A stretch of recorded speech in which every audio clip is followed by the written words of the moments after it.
तू पास है मेरे पास है से मेरा कोई एहसास हो जैसे एन एलिवेटर कार। क्वेश्चन करते हैं, an elevator car whose floor to ceiling distance is equal to 2.7 metre. एक एलिवेटर कार है, देखो फ्लोर टू सीलिंग डिस्टेंस कितना दिया है, 2.7 मीटर दिया है।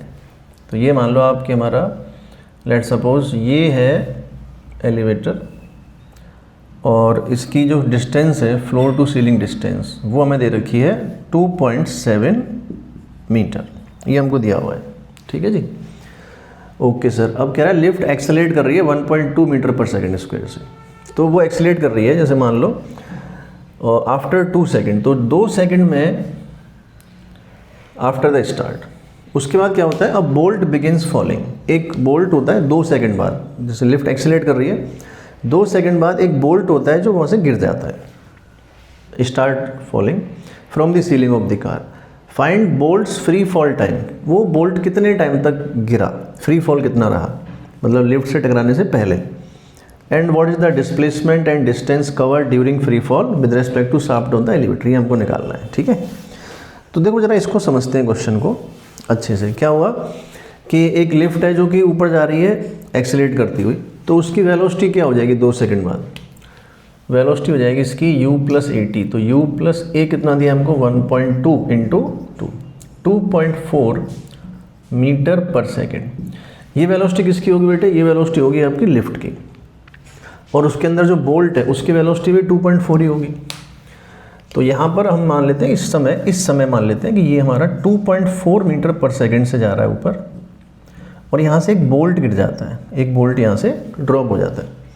अब ये बोल्ट जैसे ड्रॉप होगा तो इसकी जो वेलोसिटी है, देखो बोल्ट की वेलोसिटी जो होगी ड्रॉप होते टाइम वो लिफ्ट के बराबर होगी, ये बात हमें पता है, लिफ्ट के बराबर होगी क्योंकि वो उसी के अंदर था, तो 2.4 उसके बराबर होगी।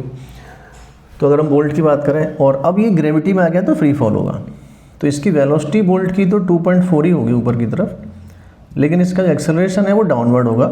बोल्ट की बात कर रहे हैं, जी डाउनवर्ड होगा। तो इसको चलो हम लोग 9.8 ले लेते हैं जी को, क्योंकि यहाँ पे 1.2 दिया हुआ है, तो मैं क्वेश्चन में मेंशन कर देता हूँ जी हमारा कितना है 9.8 मीटर पर सेकेंड स्क्वायर है मान लीजिए। ठीक है, 10 भी ले सकते हैं उसमें, बट दिया हुआ है चलो। तो ये आ गया, तो ये तो बोल्ट की बात आई, और ये लिफ्ट है, लिफ्ट ऊपर जा रही है। तो देखो अब क्या होगा, जैसे ये बोल्ट आपका थोड़ा ऊपर जाएगा, लिफ्ट भी ऊपर जा रही है, फिर ये नीचे आएगा, तो मान लेते हैं कि लिफ्ट कुछ टाइम में ये यहाँ पहुँच गई, ऐसे मान लो आप, ऐसे हो गया, ये लिफ्ट थोड़ी और ऊपर चली गई होगी ना कुछ टाइम में, और ये यहाँ पहुँच गई, और जो बोल्ट है वो अपना मोशन करके फाइनली वो यहाँ पे ये आ गया। ठीक है, तो बोल्ट का डिस्प्लेसमेंट कितना हुआ, बोल्ट का डिस्प्लेसमेंट हुआ मान लो हमारा h1, और लिफ्ट का कितना हुआ, लिफ्ट का हुआ h2। ये दोनों मिला के h1 + h2, ये क्या होना चाहिए हमारा 2.7 मीटर होना चाहिए। ठीक है, देखो बात को समझो। अब ये मत सोचना कि बोल्ट एकदम सीधा नीचे आएगा, ऐसा नहीं है, क्योंकि बोल्ट की वेलोसिटी भी लिफ्ट के बराबर है ना। लिफ्ट की वेलोसिटी कितनी है 2.4, वही वेलोसिटी बोल्ट की भी है, तो लिफ्ट भी ऊपर जा रही है और बोल्ट भी थोड़ा सा ऊपर जा रहा है। लेकिन अब बोल्ट को क्या हो गया कि फ्री फॉल हो गया, फ्री फॉल में ग्रेविटी पुल करेगी, तो थोड़ा सा ऊपर जाके फिर वो वापस आ जाएगा, ऐसा होगा। आपको लग रहा होगा सर बोल्ट कैसे ऊपर जाएगा, भाई जो लिफ्ट की वेलोसिटी है बोल्ट उसके अंदर था, तो जब वो ड्रॉप हुआ तो वही वेलोसिटी बोल्ट की भी होगी जो लिफ्ट की है, क्योंकि वो वेलोसिटी गेन कर लेता है। कोई भी बॉडी जिस फ्रेम में होती है उस फ्रेम की वेलोसिटी वो गेन कर लेती है, और एक्सेलरेशन वो होता है जो उस पर फोर्स लगता है। अब बोल्ट फ्री फॉल हो गया तो एक्सेलरेशन कौन सा होगा, ये ग्रेविटी वाला होगा फ्री फॉल होने के बाद। ठीक है, ये आपको ध्यान रखना है। तो अब हम लिख देते हैं इसका डिस्प्लेसमेंट, देखो तो यहाँ लिखते हैं h1 कितना होगा, h1 हो जाएगा आपका, इसके लिए लिखेंगे तो ut, मतलब माइनस ऊपर को नेगेटिव मान लेते हैं, ऊपर को नेगेटिव मान लेते हैं, तो ये प्लस हो जाएगा, बाकी ऐसा कुछ नहीं है, प्लस भी मान सकते हैं। तो ये हो गया आपका माइनस का 2t and plus half GT² हो गया, इसके लिए ये आ गया। और h2 क्या होगा, h2 इसकी बात कर रहे हैं अपन, इसकी तो लिफ्ट ऊपर जा रही है ना, लिफ्ट की वेलोसिटी भी कितनी है 2.4 है, और इसका कितना एक्सेलरेशन था, इसका जो एक्सेलरेशन है दैट इज़ 1.2 मीटर पर सेकेंड स्क्वायर, ये है। तो इसको लिखेंगे, ऊपर को हमने माइनस लिया है तो minus h2 equal to minus का 2t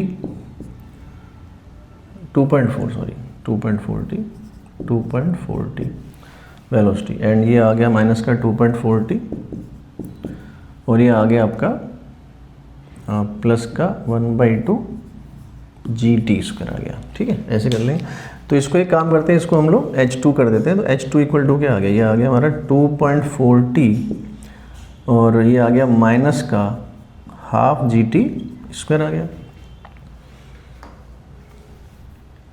जी नहीं, सॉरी, ए आएगा यहाँ पर, ए आएगा, जी नहीं आएगा, 8 स्क्वायर आ गया।